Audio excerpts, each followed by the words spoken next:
বিসমিল্লাহির রহমানির রহিম। আজকের এই অনুষ্ঠানে সম্মানিত সকল উপস্থিতিবৃন্দ, আসসালামু আলাইকুম। প্রথমেই আমি আপনাদের সকলকে, সম্পাদকবৃন্দ, সাংবাদিকবৃন্দ, সংবাদপত্রের মালিকবৃন্দ সহ বীর সাংবাদিকবৃন্দ সহ যারা উপস্থিত আছেন, প্রথমেই আপনাদের সকলকে আন্তরিকভাবে আমি ধন্যবাদ জানাতে চাই। আমি দেশে আসার পরে খুব স্বল্পতম সময়ে এই অনুষ্ঠানটি আয়োজন করেছি এবং আপনারা যে কষ্ট করে অনুষ্ঠানে এসেছেন তার জন্য আমি আন্তরিকভাবে আমার এবং দলের পক্ষ থেকে আমি ধন্যবাদ জানাতে চাই। সম্মানিত উপস্থিতিবৃন্দ, যারা এখানে এই মঞ্চে এসে একটু আগে বক্তব্য রেখেছেন, তাদের সকল বক্তব্য থেকে খুব পরিষ্কারভাবে কয়েকটি জিনিস বোধহয় ফুটে উঠেছে, অর্থাৎ আগামী দিন, ফিউচার। এবং ফিউচারটাকে যদি আমরা 2-3 ভাগে ভাগ করি তাহলে একটি দেখতে পাচ্ছি, সেটি ব্যক্তি হিসাবেই হোক অথবা একজন সংবাদ কর্মী হিসাবেই হোক, আপনার স্বাধীনতা, আপনার নিরাপত্তা। আমরা আরেকটি জিনিস মনে হয় আমার চোখে যেটা পড়েছে যারা বক্তব্য রেখেছেন, সেটি হচ্ছে যে গণতান্ত্রিক বা রাজনৈতিক যে অধিকারটি মানুষের, আপনার, আমার, আমাদের সকলের, সেটির ব্যাপারে একটা কনসার্ন সকলে এক্সপ্রেস করেছেন। এবং খুব সম্ভবত একজন বক্তাই এখানে একটি কথা বলেছেন, সেটি হচ্ছে যে আগামী দিন, ফিউচারটা কেমন হবে। আমি দেশে অনেকদিন থাকতে পারিনি, কি কারণে সে প্রসঙ্গে গেলাম না, আপনাদের কম বেশি ধারণা আছে।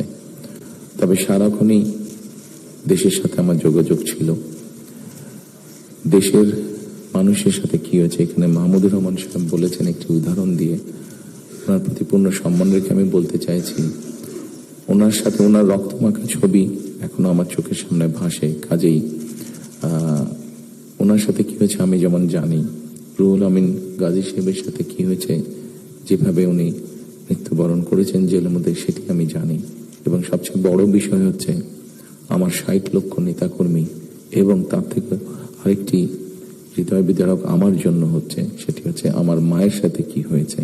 কাজে এই ঘটনাগুলোকে যদি আমরা সকলে সবগুলোকে এক করি, তাহলে যারা দেশে ছিলেন আপনারা, তারা অবশ্যই আমার থেকে একটু বেটার ভালো জানবেন। তবে আমি একদম যে জানি না বোধহয় বিষয়টি তা নয়, আমার একটি ধারণা আছে।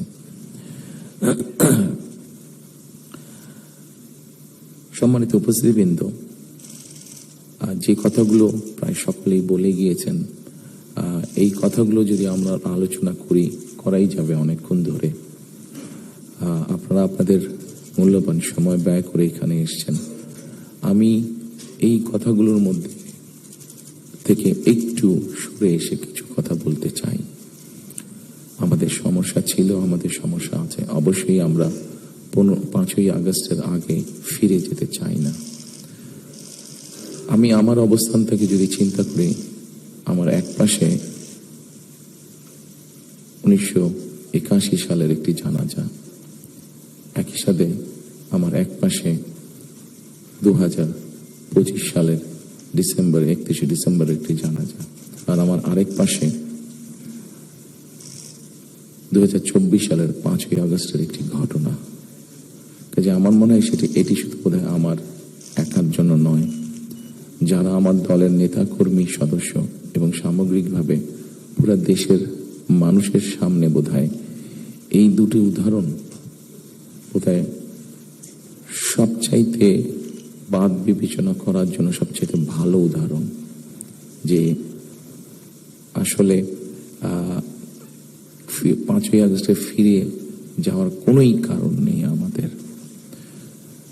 প্রিয় উপস্থিতিবৃন্দ, হিংসা, প্রতিশোধ, প্রতিহিংসা, একটি মানুষ, একটি দল বা যেভাবে আমরা বিবেচনা করি, তার পরিণতি কি হতে পারে আমরা দেখেছি 5ই আগস্ট। এবং আমি সেজন্যই সকলকে অনুরোধ করব, দল মত নির্বিশেষে আমাদের মধ্যে মত পার্থক্য থাকবে, কিন্তু আমরা যদি চেষ্টা করি, তাহলে সেই মত পার্থক্যের মধ্যে রেখে আলোচনার মাধ্যমে সেটি অনেক সমস্যার সমাধান হয়তো আমরা বের করে আনতে সক্ষম হব। কিন্তু কোনোভাবেই সেটি যাতে মত বিভেদের পর্যায়ে চলে না যায়। মত বিভেদ হলে জাতিকে বিভক্ত করে ফেললে কি হতে পারে আমরা দেখেছি। আজকে সেই জন্য অনেকের মুখে অনেক হতাশার কথা আমরা শুনি, কিন্তু তারপরেও আসার কথা হচ্ছে যে তাদের কাছে ভবিষ্যতের চিন্তাও আছে, ভবিষ্যতের পরিকল্পনা আছে। এখানে একজন বক্তা বলেছেন, পানির কথা বলেছেন, ওনার সাথে আমার কিছুদিন আগে কথা ছিল, ওনার সামনে আমি আরো বিষয় তুলে ধরেছি। আমার দেশে ফিরে আসার পরে আমি যে কবার আমার বাইরে যাওয়ার একটু বেশি সুযোগ হয়েছে, আমি সাভারে গিয়েছিলাম, আরো কয়েকটি জায়গায় গিয়েছিলাম। আমার কাছে মনে হয়েছে নতুন প্রজন্ম একটি গাইডেন্স চাইছে, নতুন প্রজন্ম একটি আশা দেখতে চাইছে। শুধু নতুন প্রজন্ম না, আমার কাছে মনে হয়েছে প্রত্যেকটি প্রজন্মই মনে হয় কিছু একটি গাইডেন্স চাইছে। আমরা যারা রাজনীতিবিদ করি আমাদের কাছে হয়তো অনেক প্রত্যাশা, সকল প্রত্যাশা হয়তো বা পূরণ করা সম্ভব নয়, কিন্তু আমরা রাজনীতিবিদরা যদি 1971 সাল, 1990 সাল, 2004-এর 24 সালের 5ই আগস্ট এই সবগুলোকে আমাদের সামনে রেখে আমরা যদি দেশের স্বাধীনতা, দেশের সার্বভৌমত্বের জন্য কাজ করি, তাহলে নিশ্চয়ই আমার কাছে মনে হয় একজন রাজনৈতিক কর্মী হিসাবে আমি দৃঢ়ভাবে বিশ্বাস করি আমরা জাতিকে একটি সঠিক ডাইরেকশনে নিয়ে যেতে সক্ষম হব। আমি জানি না এটা কতটুকু রিলেটেড, একটি ছোট্ট ঘটনা আপনাদের সামনে তুলে ধরতে চাই। আমাকে চিকিৎসার জন্য এই দেশ থেকে 2008 সালে চলে যেতে হয়েছিল যুক্তরাজ্যে। 2008 সালে যাওয়ার পরে 2010 সালে সেখানে প্রথমে একটি নির্বাচন আমি দেখেছিলাম। তো যেহেতু সেটি নির্বাচন ছিল, স্বাভাবিক রাজনৈতিক কর্মী হিসাবে আমার একটা ইন্টারেস্ট ছিল। টিভির সামনে বসে আমি ডিবেট দেখছিলাম।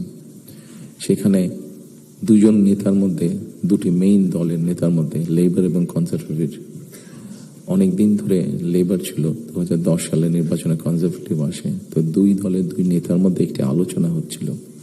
খুব দুঃখজনক হলো, বাংলাদেশ বাদই দিলাম, শুধু ঢাকা শহরের মধ্যেই কোনো অ্যাম্বুলেন্স সার্ভিস নেই। গত 54-55 বছরে আমরা মানুষের চিকিৎসা সেবার জন্য অ্যাম্বুলেন্স সার্ভিস গড়ে তুলতে সক্ষম হইনি। এটি খুবই দুঃখজনক ব্যাপার। তো এই অ্যাম্বুলেন্স সার্ভিস নিয়ে দুই নেতার মধ্যে তখন কথা হচ্ছিল। খুব সম্ভবত তখন যতটুকু আমার মনে আছে, তখন এমার্জেন্সির জন্য অ্যাম্বুলেন্স সার্ভিস কল করলে 20 মিনিটের মতন সময় লাগতো আসতে অ্যাম্বুলেন্সের। একজন বলছে 20 মিনিট লাগে, এটাকে আমরা 19 মিনিট করবো। আরেকজন বলছিল যুক্তি তর্ক দিয়ে যে 20 মিনিট লাগে, এটাকে আমরা 15 মিনিটে নিয়ে আসবো। অর্থাৎ একজন 1 মিনিট কমাচ্ছে, একজন 5 মিনিট কমাচ্ছে। এই কাজটি তারা তাদের জনগণের জন্যই করতে চাইছে। আমার মনে হয় এখানে যেটা একটু আগে মাহফুজ আলম সাহেব যে পানির কথাটি বললেন, খুব সঠিকভাবে বলেছেন। ঠিক এখন যেভাবে চলছে, এইভাবে যদি চলে, আমার যতটুকু ধারণা আগামী 10 থেকে 15 বছর, হার্ডলি 20 বছর পরে ঢাকা শহরে কোনো জায়গায় থেকে পানি আমরা পাবো না। আমাদের বুড়িগঙ্গা নদী সম্পূর্ণ রকম পলিউটেড, 100% পলিউটেড। শীতলক্ষা নদী 50%-এর মতন পলিউটেড। এখন মেঘনা নদী থেকে পানি আনার চেষ্টা করা হচ্ছে, আসছে বোধ একটা প্রজেক্ট কাজ হচ্ছে, কিন্তু এটার পানি আগামী 10 থেকে 15 বছর মধ্যে পলিউটেড হয়ে যাবে। ঢাকা শহরে যে 3.5 কোটি মানুষের মতন মানুষ বাস করছে, এদের কেউ পানি পাবে না। পানির অপর নাম জীবন। সারা দেশে যদি এই সমস্যা শুরু হয়, তাহলে বিষয়টি কত ভয়াবহ হতে পারে। আমার মনে হয় এইরকম বিষয়গুলি নিয়ে বোধহয় এখন আলোচনা হওয়া উচিত, সেটি সংসদে হোক, সেটি বিভিন্ন সেমিনারে হোক। কারণ তা না হলে একটি ভয়াবহ ভবিষ্যৎ আমাদের সামনে অপেক্ষা করছে হয়তোবা, which is very unwanted. সম্মানিত উপস্থিতিবৃন্দ, একই সাথে আমরা যদি একটু খেয়াল করে দেখি, আমাদের 20 কোটির মতন মানুষ এই দেশে, এবং এই দেশে 20 কোটি মানুষের মধ্যে একটি বড় অংশ হচ্ছে তরুণ সমাজের সদস্য। এই তরুণ সমাজের সদস্যদেরকে বিভিন্নভাবে আমাদেরকে উপায় বের করতে হবে কিভাবে তাদের কর্মসংস্থানের ব্যবস্থা হয়, সেটি দেশের ভিতরে হোক, সেটি দেশের বাইরে হোক। আমরা যদি এটি সক্ষম না হই এই কাজটি করতে, তাহলে আমরা 5ই আগস্ট বলি, 90-এর আন্দোলন বলি, 1971 সালের স্বাধীনতা যুদ্ধ বলি, আমাদের মনে হয় খুব সম্ভবত প্রত্যেকটি প্রত্যাশা ধ্বংস হয়ে যাবে। এখানে একজন সংবাদকর্মী, নারী সংবাদকর্মী, নারীর নিরাপত্তা বা নিরাপত্তা নিয়ে কথা বলেছেন উনি। আমরা মনে করি নিরাপত্তা শুধু নারীর না, নারী পুরুষ উভয়ের ক্ষেত্রে হওয়া উচিত। ছোট যদি একটি এক্সাম্পল দিই, খুব সম্ভবত বাংলাদেশে বছরে 7,000-এর মতন মানুষ, খুব সম্ভব গত বছর 7,000-এর মতন মানুষ রোড অ্যাক্সিডেন্টে মারা গিয়েছে। আমার কাছে বিষয়টি খুব অস্বাভাবিক লাগে। আমার ধারণা আপনারা যদি একটু চিন্তা করেন, আপনাদের প্রত্যেকের কাছে বিষয়টি অস্বাভাবিক লাগবে, কিন্তু ঘটনাটি ঘটছে, কোনো বছর বেশি, কোনো বছর কম। এই অস্বাভাবিক ঘটনাটি কেন ঘটবে? একজন মানুষ রোড অ্যাক্সিডেন্টে অধিকাংশ ক্ষেত্রে যারা মারা যাচ্ছে, আমরা যদি তাদের সামাজিক স্ট্যাটাসটা দেখি, খুব যে অবস্থাপন্ন লোক যারা আর্থিকভাবে সচ্ছল তারা যে মারা যাচ্ছেন তা না, কিন্তু যেই মানুষগুলো মারা যাচ্ছে সেই মানুষরা হয়তো বা তাদের ফ্যামিলির অনলি আর্নিং সোর্স। মারা যাওয়ার পরে সেই ফ্যামিলিটির কি হচ্ছে, অথবা লোকটি যদি পঙ্গু হয়ে যায়, মানুষটি যদি পঙ্গু হয়ে যায়, তাহলে তার ফ্যামিলির উপরে কি হচ্ছে, এই বিষয়টি বোধহয় আমাদেরকে নজরে আনা উচিত। এরকম অনেকগুলো বিষয় আছে যে বিষয়গুলো আমার মনে হয় রাজনৈতিক দলগুলোর মধ্যে চিন্তা ভাবনা হওয়া উচিত। এখানে শাইখ সিরাজ সাহেব বসে আছেন, ওনার একটি বিখ্যাত প্রোগ্রাম আছে কৃষি সংক্রান্ত। আমাদের দেশে কৃষকদের কি অবস্থা এখন, সেই বিষয়টি বোধহয় আমাদেরকে বিবেচনা করা উচিত। উনি ভালো বলতে পারবেন, আমার যতটুকু ধারণা আছে যে মানে সরাসরি জমিতে কৃষিকাজের সাথে জড়িত জমির মালিক এরকম কৃষকের সংখ্যা প্রবাবলি 1.5 কোটির মতন সারা বাংলাদেশে, 1,50,00,000-এর মতন। এর মধ্যেও ডিফারেন্ট ক্যাটাগরির কৃষক আছে। এই কৃষকদের বিভিন্ন অসহায়ত্বের নিউজ আপনাদের সংবাদপত্রে প্রকাশ হয়, বিভিন্ন সময় আপনাদের খবরেই প্রকাশিত হয়েছে, বিভিন্ন সময় সেটি ইলেকট্রনিক মিডিয়া হোক, সেটি মেইন মিডিয়া প্রিন্টেড মিডিয়াতেই হোক, প্রকাশিত হয়েছে। এদের ব্যাপারে আমি আমার বিগত সরকারের কথা বলবো, আমার দলের বিগত সরকারের কথা বলবো। সেই সরকার বিভিন্ন সময় বিভিন্ন পদক্ষেপ গ্রহণ করেছে। এত বিশাল সংখ্যক মানুষ, যারা 20 কোটি মানুষের খাওয়া পড়ার ব্যবস্থা করছে, খাওয়ার অন্যের সংস্থান করছে, সেই এত বড় সমাজটাকে কিভাবে সাপোর্ট দেওয়া যায়, তাদের হয়তো সেভাবে বলার সুযোগ নেই। এখানে আপনারা সংবাদপত্রের যারা কর্মী আছেন, আপনারা আপনাদের কিছু সমস্যার কথা বলেছেন। আপনাদের সমস্যাটা আমাদের জন্য শুনতে জানতে সহজ হয়, বিকজ আমাদের জন্য একটা ভেন্যু আছে যেখানে আমরা আলাপ করতে পারি। কিন্তু ওই কৃষকগুলো যাদের কোনো ভেন্যু নয়, যারা এরকম একটা প্রোগ্রাম অর্গানাইজ করতে পারছে না, তারা কিভাবে বলবে কথাগুলো? কাজে তাদের কথাটাও তো আমাদেরকে জানতে হবে। কাজে এই বিষয়গুলি সম্মানিত উপস্থিতিবৃন্দ, আমার মনে হয় এই সকল এরকম আরো অনেকগুলো বিষয় আছে। আমরা নারীর স্বাধীনতার কথা বলছি। বেগম রোকেয়া নারীর শিক্ষার জন্য আন্দোলন করেছিলেন। মরহুমা বেগম খালেদা জিয়া নারীদের শিক্ষার ব্যাপারটা নিশ্চিত করেছিলেন।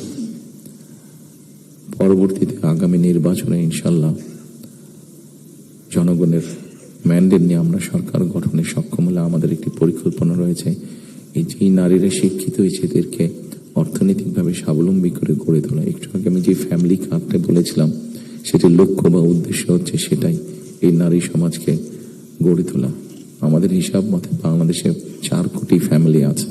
আমরা যদি পরিবার হিসাবে ভাগ করি, এবারে যে একটি পরিবারে 5 জন করে সদস্য ধরা হয়েছে। আমরা এই ফ্যামিলি কার্ডটি আপনাদের সামনে একটু তুলে ধরতে চাইছি, আমাদের পরিকল্পনাগুলো। কারণ এখানে একজন সাংবাদিক উল্লেখ করেছেন যে 25 তারিখে যখন আমি এসেছি, আমি একটি কথা বলেছিলাম মার্টিন লুথার কিং এর মতন, আই হ্যাভ এ ড্রিম, যেমন বলেছিল 62 বছর আগে মার্টিন লুথার কিং। আমি বলেছিলাম আই হ্যাভ এ প্ল্যান। সেই প্ল্যানের মধ্যে একটি অংশ আছে বাংলাদেশের যে হাফ পপুলেশন নারী, তাদেরকে ঘিরে, এবং সেটি হচ্ছে ফ্যামিলি কার্ড। ফ্যামিলি কার্ডের মাধ্যমে ইটস নট যে একটা ফ্যামিলি কার্ড যে নারী পাবে সেটি সে সারা জীবন পাবে। একজন গৃহিণী বা একজন হাউস ওয়াইফ যে পাবেন কার্ডটা সারা জীবনের জন্য না, আমরা 5 থেকে 7 বছর দেব।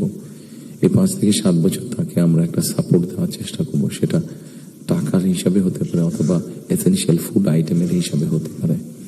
কারণ আমরা দেখেছি যে একজন নারী বা একজন স্ত্রীকে বা একজন গৃহিণীকে যদি একটি সাপোর্ট দেওয়া হয়, সেটি সে তার ফ্যামিলির জন্য সঠিকভাবে খরচ করে দেন একজন পুরুষ। এবং আমরা রিসার্চে দেখেছি যে যদি 5 থেকে 7 বছর দেওয়া যায়, তাহলে সে যেই অর্থটা তার হাতে জমা হয়, সে মূলত 3টি কাজে খরচ করে। প্রথমত তার ফ্যামিলির স্বাস্থ্যের পেছনে, দ্বিতীয়ত তার ফ্যামিলির ছেলে মেয়েদের শিক্ষার পিছনে, তৃতীয়ত সে যে অর্থটা জমা করতে পারে সেটি সে ছোট ছোট ভাবে ইনভেস্ট করে। খুব স্বাভাবিকভাবে এইভাবে যখন সে ইনভেস্ট করা ধরবে, স্বাভাবিকভাবে তার গ্রামের লোকাল ইকোনমিটা স্ট্রেংথেন হবে, তার উপজেলার ইকোনমিটা স্ট্রেংথেন হবে, তার জেলার ইকোনমিটা স্ট্রেংথেন হবে, তার পরিবারটা শিক্ষিত এবং তার পরিবারটা যদি হেলদি হয়, এভাবে পুরো গ্রামটা হবে, এভাবে পুরো উপজেলাটা হবে, এভাবে পুরো জেলাটা, বিভাগ, একসময় গিয়ে দেশটা হবে। 4 কোটি ফ্যামিলির মধ্যে আপনারা বলতে পারেন একবারে কি দেওয়া সম্ভব কিনা? না, 4 কোটি ফ্যামিলির মধ্যে একবারে দেওয়া সম্ভব না। গ্র্যাজুয়ালি আমরা যাব, যারা প্রান্তিক, যারা যাদের যাদের নিডফুল, আন্ডার প্রিভিলেজ, তাদেরকে দিয়ে আমরা শুরু করব। এই কার্ডটি আমরা, আপনারা জিজ্ঞেস করতে পারেন হয়তো কার্ডটি কাদেরকে দেবেন। আমরা কার্ডটি জেনারেল রেখেছি, ইউনিভার্সাল রেখেছি, কারণ আমরা অতীতে দেখি যে বিভিন্ন সময় বিভিন্ন সোশ্যাল সেফটি নেটওয়ার্কের আওতায় যাদেরকে নিয়ে আসা হয়, বিভিন্ন ক্যাটাগরি করা হয় এবং সেখানে কারাপশন দেখা দেয়। সেই জন্য আমরা এটি জেনারেল রেখেছি। এটি একজন গ্রামের কৃষকের স্ত্রী যেমন পাবে, ইমাম সাহেবের স্ত্রী যেমন পাবে, প্রাইমারি স্কুলের শিক্ষকের স্ত্রী যেমন পাবেন, ঠিক একইভাবে ডিসি সাহেবের স্ত্রীও পাবেন, এসপি সাহেবের স্ত্রীও পাবেন। তবে আমরা দৃঢ়ভাবে বিশ্বাস করি ডিসি সাহেবের স্ত্রী বা এসপি সাহেবের স্ত্রী নিশ্চয়ই ওনারা নেবেন না, কারণ ওনাদের ওটি প্রয়োজন হবে না। করাপশনটাকে যাতে মানে একটা স্প্রেড না করে, করাপশনটা যাতে স্বাভাবিক একটা পর্যায়ে থেকে, কিছু তো অ্যানোমালিজ হতে পারে, সেটি আমরা গ্র্যাজুয়ালি ঠিক করব। ঠিক এভাবে কৃষকদেরকে হেল্প করার জন্য আমরা কৃষি কার্ড করেছি। একটি বড় সমস্যা হচ্ছে হেলথ ইস্যু। বাংলাদেশে 20 কোটি মানুষ। আমরা স্লোগান দিয়ে হয়তো বলতে পারি যে সকলের জন্য স্বাস্থ্যের ব্যবস্থা করব, আমরা সকলকে স্বাস্থ্য সুবিধা আমরা দিব। এখানে আপনারা অনেকেই আছেন যারা আপনারা ইউকেতে গিয়েছেন, যেহেতু আমি ইউকেতে অনেকদিন ছিলাম, স্বাভাবিকভাবে আমি তাদের বিষয়টি আমার নজরে বেশি পড়েছে। তাদের ওখানে বৈধভাবে যে কোনো মানুষ থাকে, তাকে তারা পূর্ণ হেলথ সার্ভিস দেয়, সেটা যে কোনো ধরনের, সেটা বাইপাস হোক, কার্ডিয়াক হোক, ক্যান্সার হোক, সব রকম চিকিৎসা তারা দেয়। এখন আমরা কিন্তু এখন দেখা যাচ্ছে যে এই কাজটা করতে গিয়ে ইউকের মতন দেশগুলো, ইউরোপের যে ডেভেলপ দেশগুলো আছে, তারাও হিমশিম খাচ্ছে। তারা এখন যেটা চাচ্ছে সেটা হচ্ছে প্রিভেনশন। তারা হিসাব নিকাশ করেছে যে একজন মানুষ অসুস্থ হলে তাকে যদি হাসপাতালে নিয়ে আসা হয়, তাকে যদি ওষুধ দেওয়া হয়, ডাক্তার, নার্স, হসপিটালের বেড, সবকিছু, তাতে খরচ অনেক বেশি হয়। কিন্তু যদি প্রিভেনশন করা হয়, মানুষকে যদি সচেতন করা হয় যে এই খাবারগুলো খেও না, তাহলে তুমি কিডনি প্রবলেম হবে না, এই খাবারগুলো খেও না, তাহলে তোমার হার্ট প্রবলেম হবে না, এই খাবারগুলো খেও না, তাহলে তোমার ডায়াবেটিক হবে না। মানুষকে যদি এভাবে সচেতন করা যায়, তাহলে দেখা গেছে তাতে রাষ্ট্রের খরচ অনেক কমে আসে, মানুষের সুস্থ থাকে। এবং এটার বেস করে, যেহেতু ইউরোপে এই কাজটা চলছে, এটার উপরে বেস করে আমরা হেলথ কেয়ারার অ্যাপয়েন্ট করতে চাই। এবং এই হেলথ কেয়ারের অ্যাপয়েন্টের আরেকটি মূল লক্ষ্য উদ্দেশ্য হচ্ছে, এরা যেরকম বেসিক ট্রেনিং পাওয়ার পরে গিয়ে মানুষকে সচেতন করবে, অ্যাট দ্য সেম টাইম সম্মানিত উপস্থিতিবৃন্দ, আরেকটি বিষয় বোধহয় আমাদের নজরে খুব আনা প্রয়োজন। একটি বিষয়, খুব ভয়াবহ পরিস্থিতি। মাহফুজ আলম সাহেব যেরকম পানির কথা বলেছেন, সেরকম আরেকটি ভয়াবহ পরিস্থিতি হচ্ছে যে আমাদের জনসংখ্যা যেভাবে বাড়ছে, আমরা যে সৌদি আরব বা কুয়েতের সবগুলো তেল খনিও এখানে নিয়ে আসি, তাহলে হয়তো আমরা এই এত রিসোর্স দিয়ে আমরা এত মানুষকে সমস্যার সমাধান করতে পারবো না। সেই জন্য আমাদেরকে অবশ্যই পপুলেশন কন্ট্রোলে যেতে হবে, আমাদের দেশের জনসংখ্যাকে সীমাবদ্ধতার মধ্যে আনতে হবে। এবং সেই জন্য এই হেলথ কেয়ার যে নিয়োগ হবে, এই হেলথ কেয়ারের শতকরা 80 থেকে 85% আমরা 1 লক্ষের মতন আমাদের টার্গেট নিয়োগ করা। এই হেলথ কেয়ারের 80 থেকে 85% আমরা নারী কর্মীকে নিয়োগ করতে চাই, যাতে নারী কর্মীরা গিয়ে ঘরে ঘরে বোঝাতে সক্ষম হন যে কি জন্য প্রয়োজন হাইজিন মেনটেন করা এবং পরিবারকে সুস্থ রাখা, এট দ্য সেম টাইম পরিবারকে একটি রিজনেবল সাইজের মধ্যে রাখা, পরিবারের সদস্য সংখ্যা। ঠিক একইভাবে কৃষকের কথা আপনাদের সামনে বলেছি, যেই বিষয়টি আমি আপনাদের সামনে একটু আগে উল্লেখ করেছিলাম সম্মানিত উপস্থিতিবৃন্দ, সেটি হচ্ছে যে বিরাট এক তরুণ সমাজের সদস্য আমাদের আছেন। এই তরুণ সমাজের সদস্যদেরকে, সেটি গ্রামে হোক সেটি শহরে হোক, বিভিন্ন জনের বিভিন্ন কোয়ালিফিকেশন বা শিক্ষা ব্যাকগ্রাউন্ড আছে, সেটার উপরে বেস করে আমরা ভোকেশনাল টেকনোলজিক্যাল ইনস্টিটিউশনকে আমরা মডার্নাইজ করতে চাই। আমাদের ভোকেশনাল এবং টেকনোলজিক্যাল ইনস্টিটিউশন যেগুলো আছে সেগুলোর মধ্যে প্রায় 200-250 মতন সাবজেক্ট আছে যেগুলোর এত প্রয়োজন নেই আমাদের। আমরা এর মধ্যে কিছু কাজ করেছি, প্রাইমারি কাজ করেছি, যে নর্মালি যেসব দেশে আমাদের মানুষ যেতে পারবে বা পারে, যেমন তার একটা বড় অংশ হচ্ছে মিডল ইস্ট, সেখানে কি কি কাজের স্কোপ আছে আগামী 5 থেকে 10 বছর। একটি বড় মার্কেট হচ্ছে মানুষ যাবার জন্য, দেশ থেকে স্কিল শ্রমিক যাওয়ার মতন একটি বড় মার্কেট আস্তে আস্তে তৈরি হচ্ছে জাপানে, আস্তে আস্তে তৈরি হচ্ছে ইউরোপে, ইভেন চায়নাতেও তৈরি হচ্ছে। আমরা মোটামুটি ভাবে একটি অ্যানালাইসিস করে দেখেছি কি কি ধরনের মানুষ এখানে যেতে পারে, সেটার উপরে বেস করে আমরা আমাদের ভোকেশনাল ইনস্টিটিউটগুলোকে আমরা সেইভাবে মডার্নাইজ করতে চাইছি। আপনারা নিশ্চয়ই খেয়াল করেছেন, যেহেতু আপনারা সংবাদ কর্মী, আপনারা নিশ্চয়ই খেয়াল করেছেন গত কয়েকদিনে আমার সাথে বেশ কিছু বিদেশি ডিপ্লোমেট দেখা করেছেন। ওনাদের মধ্যে যে সকল দেশগুলো এই ভোকেশনাল এবং টেকনিক্যাল ইনস্টিটিউশনে ওনারা অনেক ডেভেলপ, তাদেরকে আমরা বলেছি যে আপনাদেরকে এই সহযোগিতা করতে হবে। ওনারা খুশি মনে আমাদেরকে বলেছেন যে ওনারা এই ব্যাপারে সহযোগিতা করবেন। আমরা যদি আমাদের ছেলেদেরকে, এই মুহূর্তে 8 থেকে 10 লক্ষ মানুষ প্রতি বছর বিদেশে যাচ্ছে, তার মধ্যে প্রায় 6.5-7 লক্ষ মানুষ মধ্যপ্রাচ্যে যাচ্ছে, কিন্তু আপনারা যদি খেয়াল করে দেখেন যে তারা যে যাচ্ছেন মধ্যপ্রাচ্যে, তারা কিন্তু আনস্কিল্ড হিসেবে যাচ্ছেন। তাদেরকে যদি আমরা কিছুটা ভাষা শিখিয়ে দিতে পারি এবং সেখানে যেই কাজগুলোতে তারা যাচ্ছেন সেগুলোর ব্যাপারে মিনিমাম ট্রেনিং দিয়ে দিতে পারি, তাহলে কিন্তু গিয়ে তারা ওখানে বেটার করতে সক্ষম হবেন। ঠিক এইভাবে যদি আমরা রিসার্চ করে যদি মার্কেটগুলোকে বের করতে পারি, তাহলে দেশের বাইরে আমরা বহু সংখ্যক অ্যাকাউন্ট, যে 8 থেকে 10 লাখ about 1 মিলিয়ন মানুষ বিদেশে যাচ্ছে, এটাকে খুব সহজে 2 থেকে 3 বছর মধ্যে পসিবলি 1.5 to 2 মিলিয়ন করা যাবে। 15 থেকে 20 লক্ষ মানুষ করা যাবে। এবং 15 থেকে 20 লক্ষ মানুষ শুধু যাচ্ছেন না, তাদেরকে যদি ট্রেনিং এবং ল্যাঙ্গুয়েজ দিয়ে আমরা পাঠাতে পারি, তাহলে ভ্যালু অ্যাড হবে। এখন যদি কেউ $100 আর্ন করে মাসে, ইজিলি সেটা $300 নিয়ে আসতে পারবো, তাহলে বৈদেশিক মুদ্রার একটা বিশাল অংশ আমরা আনতে পারবো, যেটা দিয়ে আমরা কাজ করতে পারবো। আপনারা যেরকম বিভিন্ন বিষয়ে উল্লেখ করেছেন, বিভিন্ন দাবি দেওয়ার, সেই জিনিসগুলো আমরা পূরণ করতে পারবো।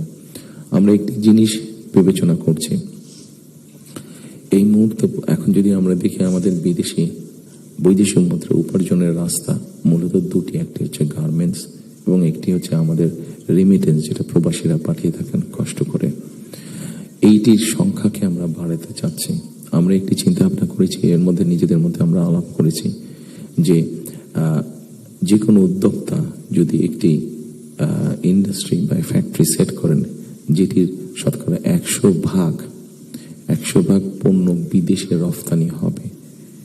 যেমন কেউ যদি বলেন যে আমি কলমটি তৈরি করবো, কিন্তু এটা not for local market, absolutely for export market, তাহলে আমরা তাদেরকে বন্ডেড ফ্যাসিলিটি দেওয়ার কথা চিন্তা করছি। আমরা যদি বন্ডেড ফ্যাসিলিটিটা তাদেরকে দিতে পারি, আমাদের হিসাব বলে, আমাদের রিসার্চ বলে, তাতে এক্সপোর্টের সংখ্যা যেরকম বৃদ্ধি পাবে, তাতে উদ্যোক্তারাও খুশি হবে। এবং উদ্যোক্তারা যখন এখানে কোনো মিল কারখানা তৈরি করবেন, সেক্ষেত্রে আমরা আমাদের বহু বেকারের কর্মসংস্থান তৈরি করতে পারবো। কাজে সম্মানিত উপস্থিতির মধ্যে আমি যদি এইভাবে আপনাদের সাথে আলোচনা করি, অনেক সময় লাগবে, সময় কম, আপনার প্রত্যেকে ব্যস্ত মানুষ, প্রত্যেকে আপনাদের সময়ের মূল্য আছে। আমি আমার কিছু চিন্তা ভাবনাগুলো আপনাদের সামনে শেয়ার করলাম। আপনাদের এখানে কয়েকটি কথা খুব সম্ভবত উঠে এসেছে, যতটুকু আমার মনে পড়ছে। এখানে নয়া দিগন্ত সম্পাদক সাহেব একটু আগে বলেছেন যে আমার প্ল্যানটা পরিষ্কার না। আমার মনে হয় পরিষ্কার না হলেও কিছুটা হয়তো আমি পরিষ্কার করতে সক্ষম হয়েছি। আরো কিছু প্ল্যান আছে আমাদের, যেমন কর্মসংস্থানের ক্ষেত্রে আরেকটি প্ল্যানের কথা আপনাদেরকে উল্লেখ করি। যেমন আইটি সেক্টরে আমাদের অনেক ইয়াং ছেলে মেয়ে আছে যারা আইটি সেক্টরে কাজ করছেন। আমরা স্বৈরাচারের সময় দেখেছি বাংলাদেশের বিভিন্ন জায়গায় আইটি পার্কের নামে কতগুলা বড় বড় বিল্ডিং তৈরি করা হয়েছে, কিন্তু এখনই আমি কিছু পত্রিকার পাতায় নিউজ দেখেছি, গত 2-1 বছর আগেও নিউজ দেখেছি, 2-3 বছর আগে নিউজ দেখেছি, যে পার্কগুলো অনেক ক্ষেত্রে দেখা যাচ্ছে যে অসামাজিক কাজ হচ্ছে, অথবা সেখানে কমিউনিটি সেন্টার হচ্ছে। অর্থাৎ আইটি পার্ক বলতে যাবো যে তার বিন্দু কোনো কিছুই সেখানে নেই। প্রিয় সম্মানিত উপস্থিতিবৃন্দ, আমরা এই আইটি পার্কগুলোকে একটু ডিফারেন্ট ভাবে নিয়ে আসতে চাইছি। আমাদের বিভিন্ন জায়গায় যে আইটি পার্কগুলো আছে, এই আইটি পার্কগুলোকে আমরা ওই এলাকায় যদি আমরা বের করতে পারি, আমাদের তরুণ সমাজের কারা কারা আইটিতে কাজ করছেন, অনেকেই কাজ করছেন। কেউ কাজ করছেন ডাটা প্রসেসিং এ, কেউ কাজ করছেন হয়তো কোনো রকম ডিজাইনিং এ, কেউ কাজ করছেন হয়তো অনলাইন শপিং এর, শপিং মানে অনলাইন ট্রেড করছেন অনেকে। আমাদের একটা চিন্তা ভাবনা আছে যে এই মানুষগুলোকে একত্রিত করে আমরা ওই আইটি পার্কগুলোকে ফ্রি ওয়াইফাই দেবো এবং তাদেরকে ছোট ছোট স্পেস করে তাদেরকে অফিস করে দেবো।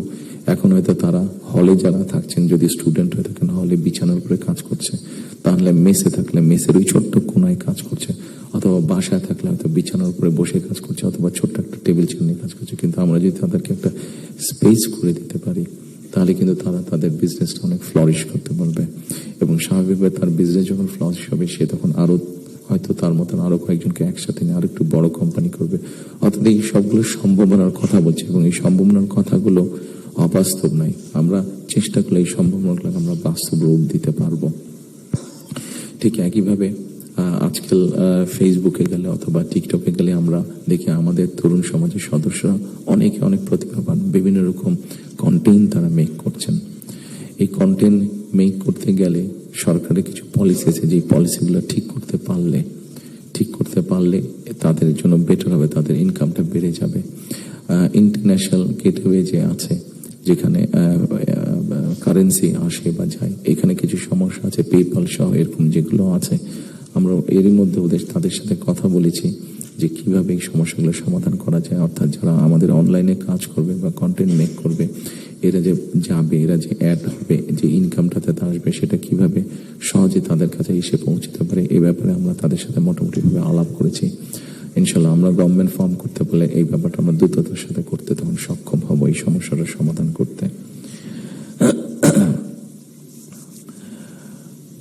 সম্মানিত উপস্থিতিবৃন্দ, আমাদের সামনে আপনারা এখানে অনেকে উপস্থিত আছেন যাদের অনেক লম্বা অভিজ্ঞতা আছে দেশ স্বাধীনের পর থেকে। আমাদের দেশ স্বাধীনের পর থেকে অনেক উথাল পাতাল ঝড় অনেক হয়েছে রাজনৈতিক অঙ্গন থেকে অর্থনৈতিক অঙ্গনে। এখানে একজন বক্তা বলে গিয়েছেন যে সামনে আমাদের চ্যালেঞ্জ আছে। একজন রাজনৈতিক কর্মী হিসাবে আমার কাছে মনে হয় ইয়েস, সামনে আমাদের অনেক কঠিন চ্যালেঞ্জ আছে, আমাদের মধ্যে বিভিন্ন রকম মত পার্থক্য আছে। একজন রাজনৈতিক কর্মী হিসাবে আজকে আপনাদের কাছে এবং আপনাদের মাধ্যমে সকল রাজনৈতিক দলের সদস্যদের কাছে, সামগ্রিকভাবে সমাজের সকল মানুষের কাছে আমি একটি বিনীত আহ্বান রাখতে চাই যে আমাদের বিভিন্ন মত পার্থক্যগুলো নিয়ে যাতে আমরা আলোচনা করতে পারি, আলাপ করতে পারি। আমাদেরকে যে কোনো মূল্যে ডেমোক্রেটিক প্রসেস, যেটা আমরা 12 তারিখ থেকে ইনশাল্লাহ শুরু করতে যাচ্ছি। এখানে এনটিভির আমাদের ওনার নামটা আমি জহিরুল আলম সাহেব অনেক আগে আমার একটা ইন্টারভিউ নিয়েছিলেন। আমি ওনাকে খুব সম্ভবত ওনাকে বলেছিলাম, অথবা মতি ভাই এখানে উপস্থিত আছেন, মানব জীবনের মতি ভাই, খুব সম্ভব ওনার ইন্টারভিউতে আমি বলেছিলাম যে আমাদেরকে যে কোনো মূল্যে হোক ডেমোক্রেটিক প্রসেসটা চালু রাখতে হবে, আমাদের জবাবদিহিতাটা চালু রাখতে হবে যে কোনো মূল্যে। সেটি জাতীয় পর্যায়ে হোক, সেটি লোকাল পর্যায়ে হোক, অর্থাৎ ইউনিয়ন পরিষদ নির্বাচন, পৌরসভার নির্বাচন, লোকাল পর্যায়ে হোক, সেটা কোনো ট্রেড বডির ইলেকশন হোক। আমার ব্যক্তি যেটা বিশ্বাস, আমরা যে কোনো মূল্যে যদি এই যে জবাবদিহিতাটা, গণতান্ত্রিক প্রসেসটা যদি আমরা কন্টিনিউ করতে পারি, অনেক বেগ হয়তো আসবে, অনেক কঠিন হবে, কিন্তু একটা সার্টেন টাইম পর পর আমরা যদি গণতান্ত্রিক প্রসেসটাকে কন্টিনিউ করে যেতে পারি, তাহলে নিশ্চয়ই আমরা অবস্থার পরিবর্তন ঘটাতে সক্ষম হব। এবং আরেকটি কথা, কাউকে আঘাত না করি আমি বলতে চাইছি, কোন রাজনৈতিক দলের নেতা সদস্য কাউকে আমি আঘাত করতে চাইছি না। আমি আমার চিন্তাটা শুধু ওনাদের সামনে তুলে ধরতে চাইছি যে আসুন আমরা দেশের মানুষের শিক্ষা, দেশের মানুষের স্বাস্থ্য, দেশের নারীদের অধিকার, এম্পাওয়ারমেন্ট, কর্মসংস্থান, পরিবেশ, সবকিছু মিলিয়ে এই যে বিষয়গুলো, যেটি একটি সাধারণ মানুষের জন্য প্রযোজ্য, আমরা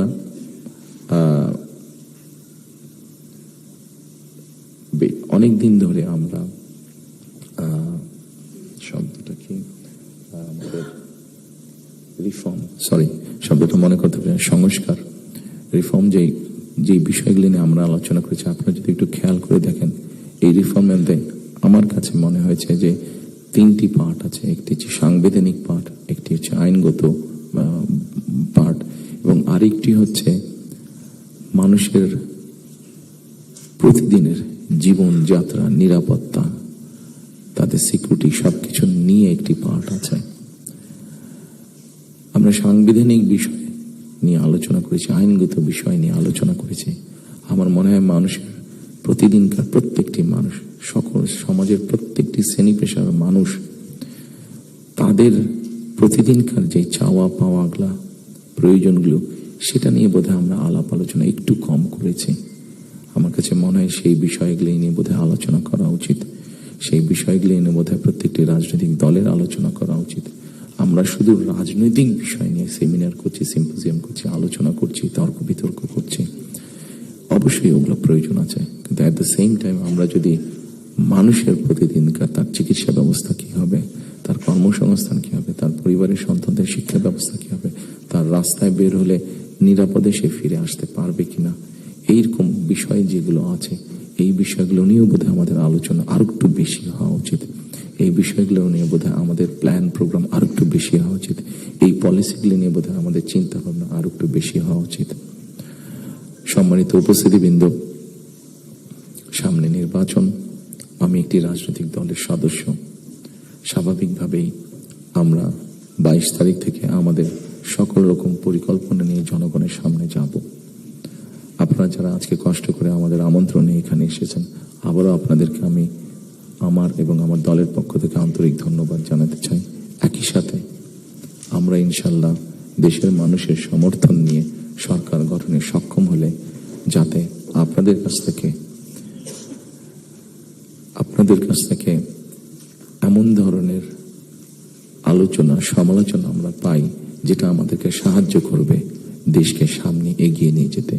শুধু সমালোচনা করার জন্য নয়, আপনাদের কাছ থেকে এমন সমালোচনা আমরা পাই যাতে আমরা দেশের মানুষের যে সমস্যাগুলো আছে, সেই সমস্যাগুলো যাতে আমরা সমাধান করতে সক্ষম হই, আমরা সরকার গঠনে সক্ষম হলে, সেই প্রত্যাশা রেখে আবার আপনাদেরকে ধন্যবাদ জানিয়ে আমার বক্তব্য শেষ করছি। আসসালামু আলাইকুম।